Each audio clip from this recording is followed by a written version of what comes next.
children, my grandchildren, and all children, no matter what color they are.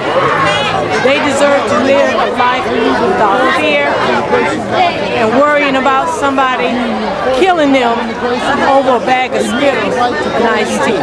Really? To take anybody out that is not legal and deport them immediately.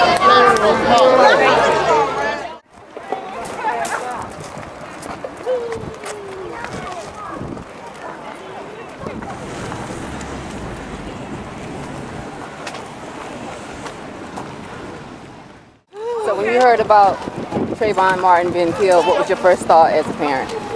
Oh, wow. I feel sorry for their parents, for his parents.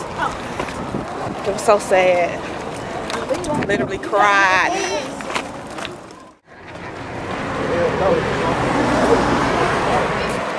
should have took his socks too. You hear that a young life is lost and no provocation. What do you say? It's troubling, especially in the 21st century. You know, as you said, you know, I have children, I have sons. You know, my primary concern is with them growing up in today's society, will they be able to, you know, manage and move through the things that I was capable of getting through. I'm 37 years of age. Of course, there was a time cap on a lot of us young black men during that time, during the 80s and 90s.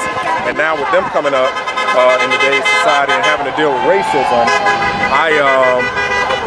you know, the only thing that I can do is just put them on guard so that they have a clear and a keen understanding and awareness of what they're facing, what they're dealing with. I try not to sugarcoat anything with them because I want them to understand that, you know, people see them quite differently from how they may see themselves.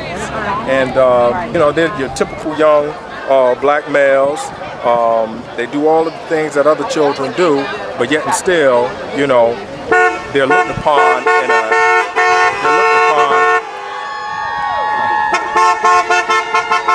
they're looked upon in a negative manner. So, you know, if not else, the best that I can do is just pass on what I've learned through my experiences in dealing with racism. And they just have to be on guard and deal with racism the best they know how to.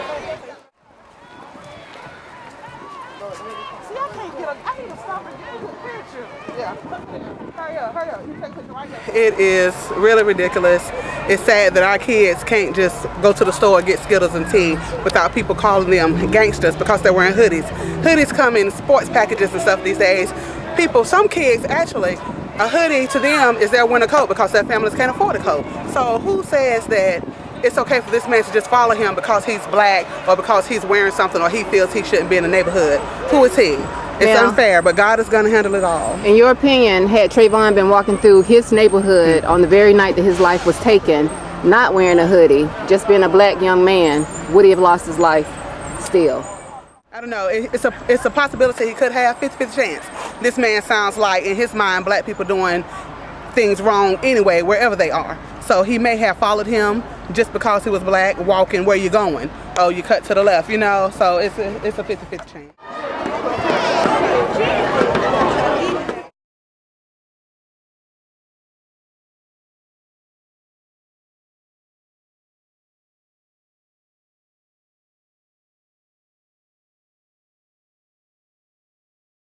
Are there a lot of voices out there like Zimmerman that just look at the black man and just see completely the opposite of what you just said, and they just see a criminal element, and that's why he came out and did what he did? Actually, when you start looking at the displaced Anglo community, they're illegals by nature. They get persecuted because they get stereotyped. They may have all the documents in the world, and they might even be citizens. But because so many of them have come in illegally, everybody thinks bad of them as well.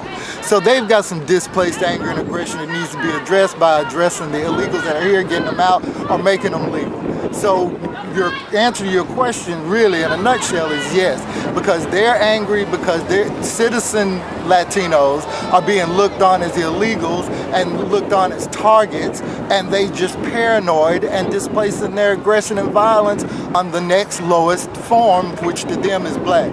You don't see them doing white people like that.